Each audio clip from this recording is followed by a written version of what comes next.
Humility is not, and what humility is. Just four things juxtaposed against each other. The first thing, humility is not a personality type or spiritual gifting. No one is born into humility.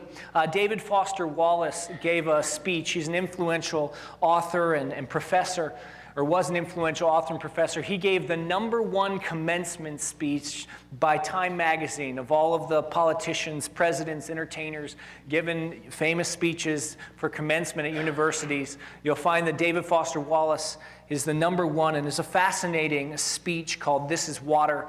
In that speech, he says this: "Everything in my own immediate experience supports my deep belief that I am the absolute center of the universe, the realest and most important person in existence. We rarely talk about this basic and natural self-centeredness because it is so socially repulsive, but it's pretty much the same for all of us. It is our default setting. Humility is not native to anyone."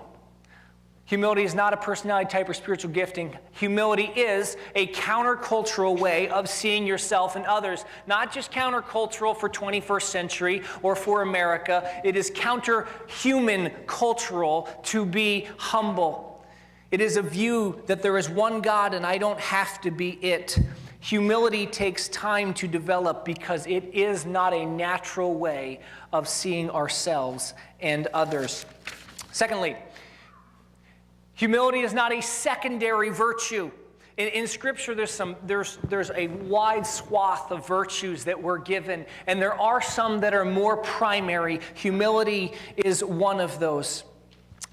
Humility, we see throughout the Old and New Testaments, humility and pride are dealt with everywhere. I mean, all throughout the book, you can find humility and pride and examples and warnings, etc. God says throughout Scripture that He roots against and acts against the proud, and He is drawn towards and protects and roots for the humble. James 4:6, God opposes the proud but gives grace to the humble. Humility is at the very center of Christianity, and we'll come back to that in a little bit. Humility is at the core of every relationship. It's not secondary, and it is at the core of every relationship. If you ever wonder, how does humility really impact relationships? Ask someone, what's it like growing up with a proud dad? Or what's it like living with a proud spouse? Or on the other side, what's it like having a humble boss? Having a humble brother? What's it like having a humble friend or having a humble daughter?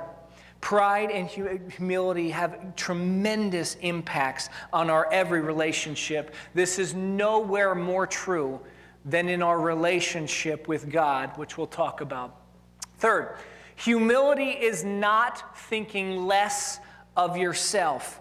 It is not staring at your weaknesses and thinking about how terrible you are, or being a doormat or being passive because we feel so weak and bad about ourselves.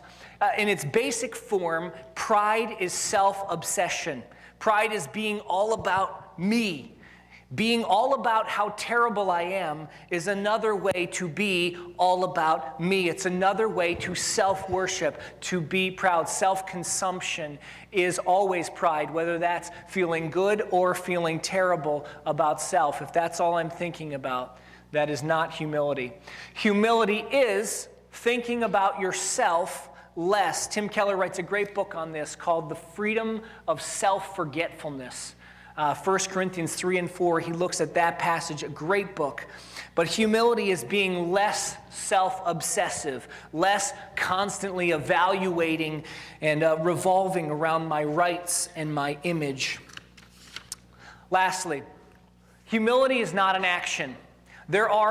You can do humble things, but ultimately humility does not come from external. I don't think humility is bragging less, or humility is telling some selfie-facing jokes more. Humility is not first an action. Humility is a position of the heart. Humility is a position of the heart.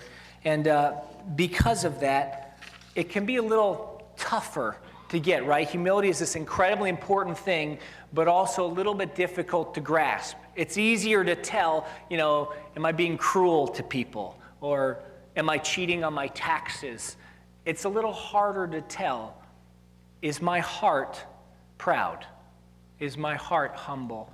And I believe from John 13, we're given an incredible view on the position of the heart, the proud heart and the humble heart.